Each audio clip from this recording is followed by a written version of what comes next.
Hi every one. ഞാൻ ഡ്യൂട്ടിക്ക് പോകാതിരുന്നേ. അപ്പോൾ പെട്ടെന്നൊരു കാര്യം പറയണമെന്ന് തോന്നി. ഇന്നലെ ഞാൻ ഡ്യൂട്ടി കഴിഞ്ഞ് വരുമ്പോൾ, ഇന്നലെ എനിക്ക് PM ഷിഫ്റ്റ് ആയിരുന്നു. ഡ്യൂട്ടി കഴിഞ്ഞ് വരുമ്പോൾ നല്ല ഇരുട്ടാണ്. വഴിയിൽ ഒരു ആൾ കിടക്കുന്നു. ആൾ കിടക്കുന്ന സ്ഥലം പെട്ടെന്നൊന്നും ആർക്കും അങ്ങനെ പെട്ടെന്ന് കാണില്ല. പക്ഷെ ഞാൻ കാർ പാസ് ചെയ്തു. പുള്ളി ഇങ്ങനെ വഴി കിടക്കുവാണ്. പെട്ടെന്ന് എനിക്കൊരു അങ്കലാപ്പായി. എന്ത് ചെയ്യണം? പോലീസിനെ വിളിക്കണോ, ആംബുലൻസ് വിളിക്കണോ? അപ്പം ഞാൻ എന്താണെന്ന് വെച്ചാൽ വണ്ടി വഴിയിലൊതുക്കി 2 പ്രാവശ്യം ഒരു ഡീപ് ബ്രെത്ത് എടുത്തു. എന്നിട്ട് ഞാൻ പതുക്കെ വണ്ടിയിൽ നിന്ന് ഇറങ്ങി.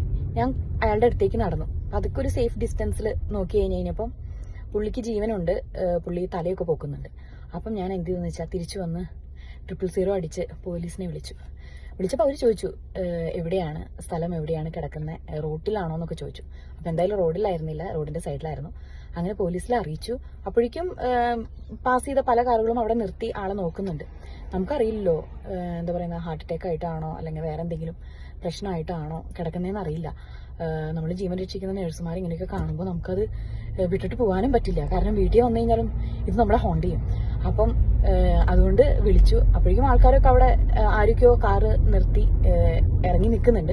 അപ്പം ഞാൻ അവരോട് പറഞ്ഞു, ഞാൻ പോലീസിൽ അറിയിച്ചിട്ടുണ്ട്. പോലീസ് പറഞ്ഞു ½ an hour കഴിഞ്ഞാൽ വരുമെന്ന് പറഞ്ഞു. നമ്മുടെ നാട്ടിലെ പോലെ ഒന്നല്ല ഇവിടെ. നാട്ടിൽ ഞാൻ കേട്ടിട്ടുണ്ട് പലപ്പോഴും നമ്മൾ വിളിച്ചു കഴിഞ്ഞാൽ നമ്മുടെ പേരും ഊരും ഒക്കെ ചോദിക്കുന്നു. പക്ഷെ ഇവിടെ അങ്ങനെയൊന്നും ചോദിച്ചില്ല. അവർ കറക്റ്റ് സ്പോട്ടും ചോദിച്ചു. ½ an hour വരാമെന്നും പറഞ്ഞു. അത് കഴിഞ്ഞപ്പോൾ ഒരു ആശ്വാസമായിട്ടോ.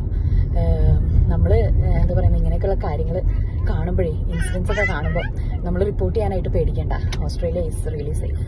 ഓക്കെ, അപ്പോൾ അടുത്തൊരു വീഡിയോയുമായിട്ട് വീണ്ടും കാണുന്നത് വരെ ബൈ.